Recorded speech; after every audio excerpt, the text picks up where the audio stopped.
To my channel नमस्कार academy, this is Himanshu. Let's start your topic. So basically आज हम discuss करने वाले हैं एटॉमिक एब्जॉर्प्शन स्पेक्ट्रोस्कोपी का इंस्ट्रूमेंटेशन के बारे में। चलिए डिस्कस करते हैं। जैसा कि आप जानते हैं ये इंस्ट्रूमेंटेशन जो है एटॉमिक एब्जॉर्प्शन स्पेक्ट्रोस्कोपी का, दिस इज मोस्ट इंपॉर्टेंट। अगर आपको ये इंस्ट्रूमेंटेशन सारा का सारा समझ में आ जाता है तो एटॉमिक एब्जॉर्प्शन स्पेक्ट्रोस्कोपी जो है बहुत ही इजी हो जाएगी आप लोगों के लिए। चलिए स्टार्ट करते हैं। जैसा कि हम जानते हैं स्पेक्ट्रोस्कोपी का मतलब क्या होता है कि जब कभी भी किसी भी मॉलिक्यूल या किसी भी मेटल को हम लाइट से डील करवाते हैं तब हम स्पेक्ट्रोस्कोपी वर्ड का यूज करते हैं। चाहे वो यूवी स्पेक्ट्रोस्कोपी हो, चाहे वो एटॉमिक एब्जॉर्प्शन स्पेक्ट्रोस्कोपी हो, चाहे वो आईआर स्पेक्ट्रोस्कोपी हो। Spectroscopy when we are use EMR, electromagnetic radiation. Electromagnetic radiation क्या है? जिसमें कि sir gamma ray, X ray, UV ray, IR ray, सारी की सारी एक रेंज है। रेंज के हिसाब से, कैटेगरी के हिसाब से जो है इलेक्ट्रोमैग्नेटिक रेडिएशन डिफरेंट डिफरेंट होती है। ठीक है, तो यहां पे फ्लेम फोटोमेट्री और एटॉमिक एब्जॉर्प्शन स्पेक्ट्रोस्कोपी के बीच में हमेशा बच्चों को कंफ्यूजन हो जाती है। तो आज इस डायग्राम के थ्रू मैं आपको बिल्कुल इजी वे में समझाने वाला हूं कि एटॉमिक एब्जॉर्प्शन स्पेक्ट्रोस्कोपी कैसे काम करती है, प्रिंसिपल क्या है और इसका किस हिसाब से वर्किंग प्रिंसिपल रहेगा। चलिए डिस्कस करते हैं। जैसा कि हम जानते हैं इलेक्ट्रोमैग्नेटिक रेडिएशन में एटॉमिक एब्जॉर्प्शन स्पेक्ट्रोस्कोपी और फ्लेम फोटोमेट्री में सबसे बड़ा डिफरेंस जो है वो यही है कि यहां पे एटॉमिक एब्जॉर्प्शन स्पेक्ट्रोस्कोपी में हम इलेक्ट्रोमैग्नेटिक रेडिएशन का यूज करते हैं, जबकि फ्लेम फोटोमेट्री में हम इलेक्ट्रोमैग्नेटिक रेडिएशन का यूज नहीं करते। This is the most and important difference between the atomic absorption spectroscopy and flame photometry.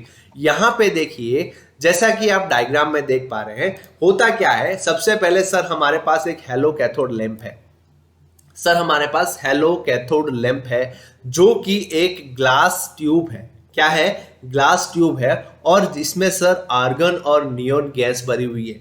Sir इसमें आर्गन और नियोन गैस भरी हुई है और दो जो कैथोड और एनोड देख रहे हैं, जिसमें कि एक कैथोड पे टंगस्टन वायर लगा हुआ है। सर क्या लगा हुआ है? टंगस्टन वायर लगा हुआ है। अब इस इलेक्ट्रिसिटी हम जब इसमें फ्लो करेंगे, जब इसमें हम इलेक्ट्रिसिटी फ्लो करेंगे तो ये इलेक्ट्रोमैग्नेटिक रेडिएशन डेवलप करेगा।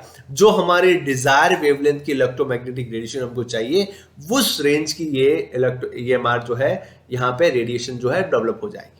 ठीक है, सोर्स चाहिए। सोर्स कौन सा है? Hello cathode lamp. ठीक है, अब बात करता हूं मैं, ये जो सर ये आप देख रहे हैं, ये जो क्या हो रहा है कि जो रेडिएशन है, ये इलेक्ट्रोमैग्नेटिक रेडिएशन को हम किससे पास आउट करते हैं? सर फ्लेम से पास आउट कर रहे हैं। मतलब ये फ्लेम लगी हुई है जिससे हम इलेक्ट्रोमैग्नेटिक रेडिएशन को पास आउट करते हैं।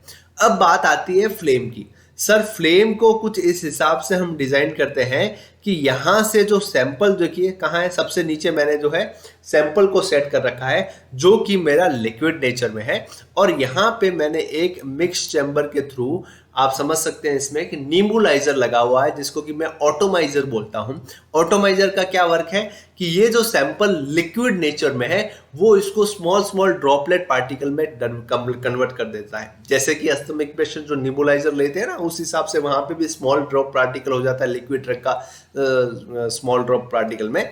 तो यहाँ पे भी ये जो लिक्विड सैंपल है वो स्मॉल ड्रॉप पार्टिकल में कन्वर्ट हो जाते हैं। उसके बाद जैसे ही ये पार्टिकल गैसियस फॉर्म में जाते हैं, मतलब फ्लेम के पास जाते हैं, तो ये मॉलिक्यूल अपने लोअर एनर्जी स्टेट से हायर एनर्जी स्टेट में जाते हैं कुछ रेडिएशन को ऑब्जॉर्ब करके।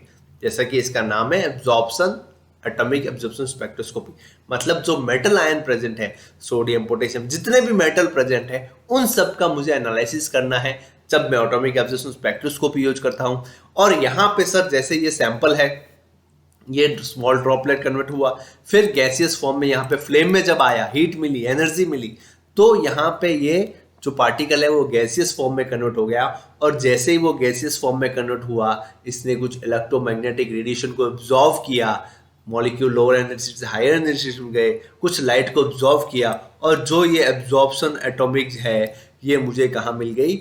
मैंने मोनोक्रोमेटर में मिल गई। जैसा कि आप जानते हैं मोनोक्रोमेटर के 3 पार्ट है, entrance slit, monochromator prism grating या एग्जिट स्लिट लास्ट में। और फिर हमारा जो डिटेक्टर है वो हमें डिटेक्ट करके बता देता है कि किसी पर्टिकुलर मॉलिक्यूल या मेटल आयन ने कितनी लाइट को ऑब्जॉर्व किया है। मतलब पहले यहां से 100% लाइट आ रही थी, फिर जैसे ही मैंने सैंपल डाला 80% लाइट आ रही, तो 20% कहाँ गई? किसी मॉलिक्यूल ने एब्जॉर्ब की, किसी एटम में एब्जॉर्ब की, तभी तो वो यहाँ पे डिटेक्टर हमें शो करेगा।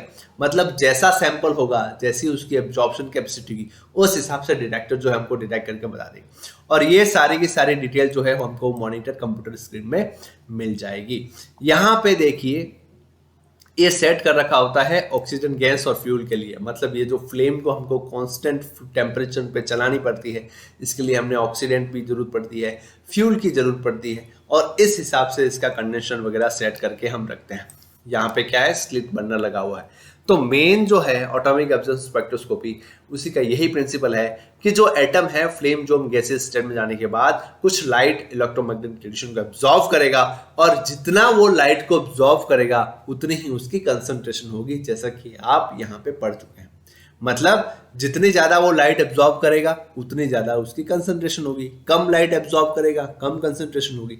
It means what, the concentration of sample and molecule is proportional to absorption of metallic ion. मतलब एब्जॉर्प्शन लाइट जो है, जितनी ज्यादा वो एब्जॉर्ब लाइट करेगा उतनी ज्यादा उसकी कंसंट्रेशन होगी, ऐसा हम बोल सकते हैं। ठीक है, अब ये तो बात हो गई एटॉमिक एब्जॉर्प्शन स्पेक्ट्रोस्कोपी।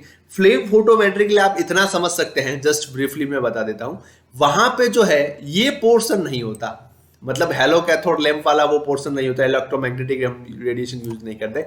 यहाँ पे जो पोर्शन है आप इतना समझ लो, इसको यहाँ पे होता है, बाकी सब सिमिलर रहता है। बस यहाँ पे एक एलो कैथोड लैंप की जगह यहाँ पे हमने एक कॉनकेव मिरर हम लगा देते हैं। क्या लगा देते हैं सर? एक मिरर लगा देते हैं। वहां पे क्या होता है, जो मॉलिक्यूल है वो लोअर एनर्जी स्टेट से हायर एनर्जी स्टेट में जाते हैं, फिर वहां पे अनस्टेबिलिटी के कारण वापस जब वो ग्राउंड स्टेट में आते हैं, कुछ लाइट इमिट करते हैं in the form of flame colour. Flame में अपन को कलर चेंज हुआ दिखाई देता है, उसी के हिसाब से हम डिटेक्शन करते हैं। इसमें सोडियम है, पोटेशियम है। जैसे कि हम जानते हैं सोडियम के लिए पर्टिकुलर अलग फ्लेम का कलर होता है। जैसे कि हम अगर मैं डेली यूजेस की बात करूं तो गैस के चूल्हे पे आप अगर नमक डालोगे तो उसकी फ्लेम जो है वो येलो, गोल्डन येलो कलर की होती है। क्यों होती है? Due to the sodium presence, है ना। तो उस हिसाब से हम समझ सकते हैं। तो फ्लेम फोटोमेट्री में क्या हो रहा है सर? यहाँ पे फ्लेम का कलर चेंज हो रहा है। मॉलिक्यूल जो है वापस अगर ग्राउंड स्टेट में आ रहे हैं तो in the form of light radiation emit कर दें in the form of flame colour. तो यहाँ पे जो फ्लेम कलर का लाइट इमिशन कलर हो रहा है, तो क्वालिटेटिव एनालिसिस हो गया। और यहाँ पे ये जो मिरर हम सेट करके रखते हैं, इससे यहाँ पे रेडिएशन पड़ती है। इस रेडिएशन को हम डायरेक्टली भेज देते हैं मोनोक्रोमेटर की ओर, और मोनोक्रोमेटर के बाद डिटेक्टर हमको डिटेक्ट करके देता है इसमें कितना मॉलिक्यूल प्रेजेंट है और कौन कौन सा मॉलिक्यूल जो है वो प्रेजेंट है। ठीक है, तो कुछ ये प्रिंसिपल फ्लेम फोटोमेट्री और एटॉमिक एब्जॉर्प्शन स्पेक्ट्रोस्कोपी होता है। इस डायग्राम से हम अच्छे से समझ सकते हैं।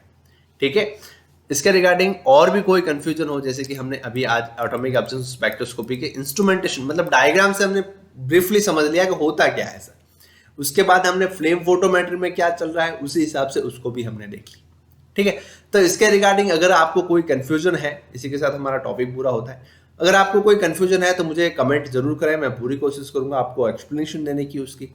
ओके, और मैं बताना चाहूंगा for B pharma 7 sem student के लिए आपके इंस्ट्रूमेंटल मेथड ऑफ एनालिसिस की वीडियो सीरीज जो है वो मैंने चला ली है। आप मेरे प्लेलिस्ट में जाइए, चेक कीजिए, टॉपिक वाइज सारे वीडियो में अपलोड कर रहा हूँ।